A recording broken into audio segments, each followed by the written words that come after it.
नमस्कार दोस्तों, पिछले वीडियो में हमने एक ऐसी वनस्पति देखी जो सोने से भी ज़्यादा पीली है और आज हम एक ऐसी वनस्पति देखेंगे जो एक ज़माने में सच में सोने से भी ज़्यादा मूल्यवान थी। एक ऐसी वनस्पति जिसने पिछले 2000 सालों में इस दुनिया के सामाजिक, आर्थिक और राजनीतिक स्तर पर बहुत ज़्यादा प्रभाव डाला। एक ऐसी वनस्पति जिसका सही इस्तेमाल ना कर पाने से हम गुलाम बन गए। एक ऐसी वनस्पति जिसकी वजह से कोलंबस को अमेरिका मिल गई। एक ऐसी वनस्पति जिसे सोना देकर खरीदा जाता था। एक ऐसी वनस्पति जिसे देखकर गिरते हुए रोम शहर को बचाने की कोशिश हुई।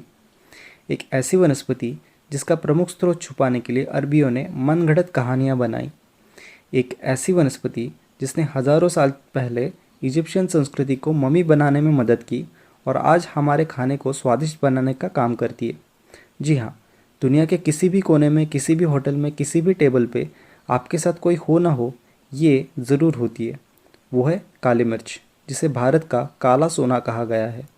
भारत ने दुनिया को क्या दिया, इसकी सूची बड़ी लंबी है, लेकिन इस सूची में पहले 3 में ही आते हैं मसाले, और इन मसालों की सूची में अव्वल है काली मिर्च। मसाले बोलने पे ज़ुबान पे सबसे पहले स्वाद आता है तीखा, और मसालों को अंग्रेज़ी में भी स्पाइसेस बोला गया है।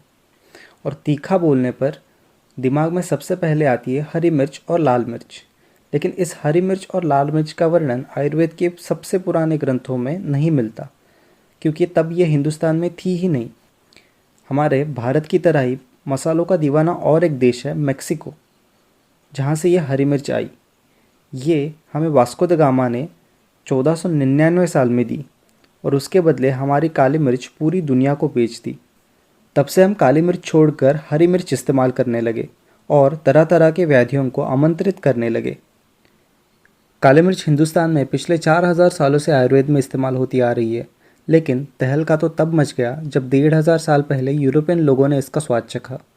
काली मिर्च का ये रोचक सफ़र हम इस वीडियो में आगे देखेंगे। पहले देखते हैं इस वनस्पति की पहचान। इसका साइंटिफिक नाम है पाइपर नाइग्रम। ये एक वेल वर्गीय पौधा है। इसकी वेल बड़े बड़े वृक्षों के सहारे ऊपर चढ़ती है। इस वेल पे जगह जगह पे गांठें होती है। ये पौधा पाइपरेसी फैमिली से आता है। इसके पत्ते नागवेल या फिर खाने के पान के पत्ते की तरह दिखते हैं। पाइपरेसी फैमिली का ये कैरेक्टरिस्टिक है कि ये क्षुप या फिर वेल वर्ग में आता है। इसके पत्ते गोलाकार और आगे नुकीले होते हैं। पत्ते पे सिराएं समांतर होती है। इन पत्तों को निचोड़े तो मंद तीखी गंध आती है। इसके फूल गुच्छे में आते हैं और बहुत ही छोटे होते हैं। इन फूलों को सेपल और पेटल यानी बाह्य दल और अंतर्दल दोनों भी नहीं होते। फूल गुच्छे में आते हैं तो फल भी गुच्छे में ही आते हैं, और इन्हीं फलों से बनती है ब्लैक पेपर और वाइट पेपर। कच्चे हरे फल तोड़कर पैरों से मसले जाए तो पुष्पदंड से अलग होते हैं। इन फलों को 3, 7 या फिर 10 दिनों तक धूप में सुखाया जाता है। जब तक इसकी बाहरी त्वचा सूख कर काली होकर सिकुड़ नहीं जाती, तब तक इसे सुखाया जाता है। सूखने के बाद ब्लैक पेपर बनती है।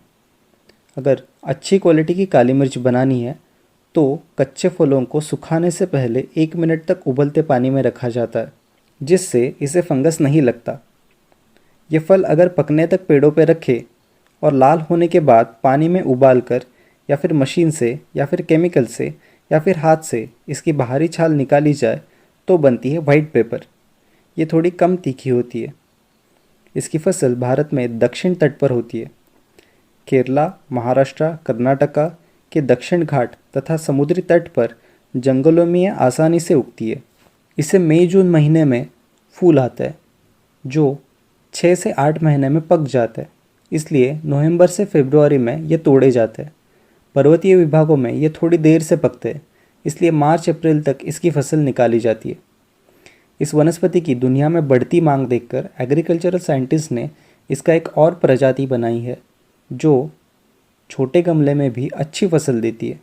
इसे बुश पेपर कहा गया है। ये क्षुप वर्ग में आती है। अब देखते हैं इस वनस्पति की रोचक कहानी।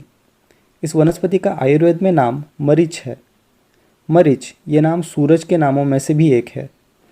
ये वनस्पति सूरज की तरह तेज, उष्ण और तीक्ष्ण है, इसलिए इसे मरीच कहा गया है।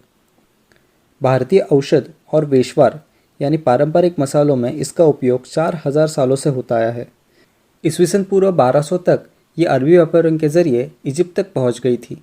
इजिप्ट का राजा रामसेस द सेकंड, जिसने ईस्वी पूर्व 1279 से 1212 तक इजिप्ट पर राज किया, इस राजा की मम्मी के नाक में काली मिर्च के अवशेष मिले हैं।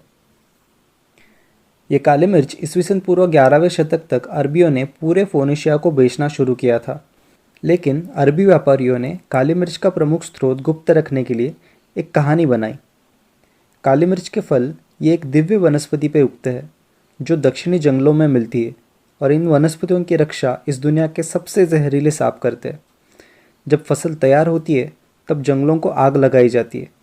आग लगने के बाद जब सांप थोड़ी देर के लिए भाग जाते हैं तब जान जोखिम में डालकर इन फलों को तोड़कर लाया जाता है। इसी आग में जलकर ये फल काले होते हैं। इस कहानी से उन्हें 3 फायदे हुए। जान पर खेलकर लाने की कीमत ज़्यादा मिली, जले हुए बीजों से किसी ने भी नया पौधा उगाने की कोशिश नहीं की, और प्रमुख स्रोत भी छुपा रहा। लेकिन धीरे धीरे ये काली मिर्च यूरोप तक पहुंच गई। यूरोप एक ठंडी हवा का प्रदेश है और यहाँ सर्दियों का मौसम बहुत ही प्रतिकूल परिस्थिति तैयार करता है। इसमें सूरज की तरह तीक्ष्ण उष्ण काली मिर्च सर्दी, जुकाम, खांसी या कफ के व्याधियों में अमृत की तरह काम कर रही थी। इतना ही नहीं तो प्लेग जैसी महामारी में भी प्रमुख औषधि के नाम पर इसका इस्तेमाल हो रहा था।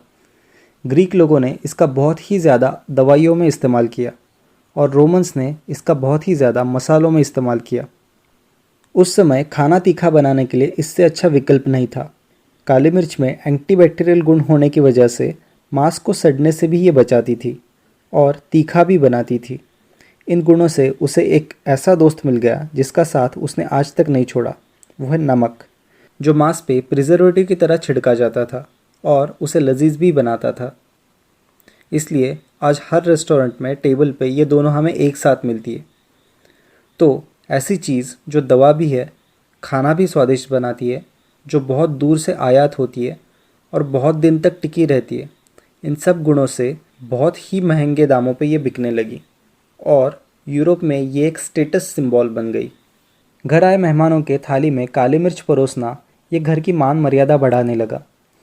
उस ज़माने में सोने के सिक्कों का इस्तेमाल होता था, लेकिन हर सिक्के का वज़न समान नहीं होता था, या फिर सिक्कों से छेड़खानी कर कर सोना निकाल कर धोखाधड़ी होती थी। इसलिए सोने जितना ही मूल्यवान विकल्प में काली मिर्च चलन के रूप में सामने आई। इसका मूल्य इतना बढ़ा कि व्यापारियों के घर से मुट्ठी भर काली मिर्च चुराना एक बैंक लूटने के बराबर हुआ। जब जिंगिस खान के बढ़ते मंगोलियन साम्राज्य ने रेशम मार्ग बंद किया, तब Greek, Roman, Dutch, British, Italian सब समुद्री मार्ग से सालों का सफ़र करके जान जोखिम में डालकर हिंदुस्तान आने की दौड़ में लगे।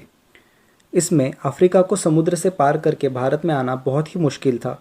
इसलिए कोलंबस ने धरती गोल है तो पश्चिम दिशा से भारत में आने की कोशिश की, जिसमें उसे अमेरिका मिल गई। और वास्को द गामा ये पहला नाविक बना जो समुद्री मार्ग से 20 मई 1498 में भारत पहुंचा। इसके बाद डच, पोर्तुगीज़, ब्रिटिश, इनमें मसालों के व्यापार पर राज करने की जंग शुरू हो गई, जिसमें भारत गुलाम बन गया। अब देखते हैं इस वनस्पति का घरेलू उपचारों में महत्व। लेकिन उसके पहले इस वनस्पति के रासायनिक संगठन की एक दिलचस्प बात देखते हैं।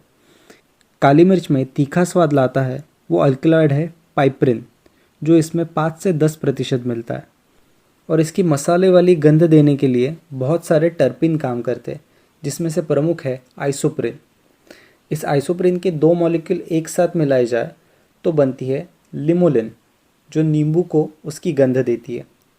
आइसोप्रिन के 3 मॉलिक्यूल अगर लिंक किए जाए तो जिंजीबेरिन बनता है, जो अदरक को उसका स्वाद देता है।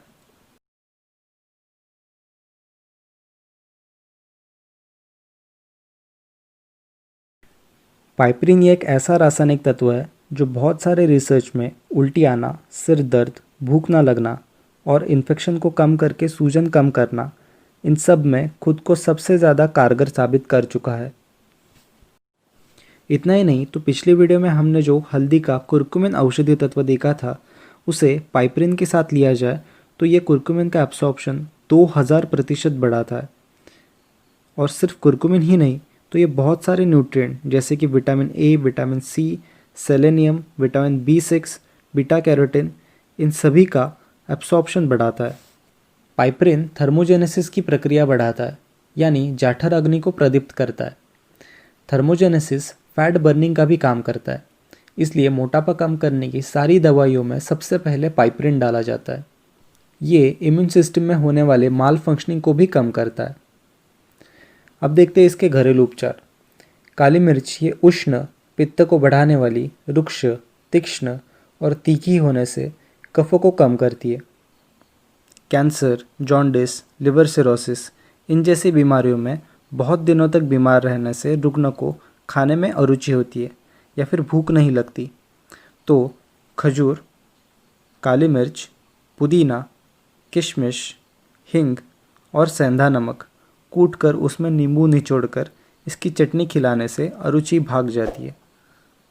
सर्दी खांसी जैसी बीमारी में काली मिर्च का चूर्ण, शहद या फिर खड़ी शक्कर और 1 चम्मच तुलसी के रस के साथ लेने से आराम मिलता है। माइग्रेन जैसी बीमारी में निर्गुंडी के रस में मरीच घिसकर नाक में डाले तो आराम मिलता है। इसी के साथ मरीच और चावल भृंगराज के रस में पीसकर सर पे लेप लगाए। भूख ना लगना, इसके लिए खाने से पहले काली मिर्च का चूर्ण अदरक और सेंधा नमक के साथ ले। अगर अपचन होके पेट में गैस तथा दर्द हो रहा हो तो शाम को 3-4 काली मिर्च का चूर्ण 2 लहसुन की कली के रस के साथ ले।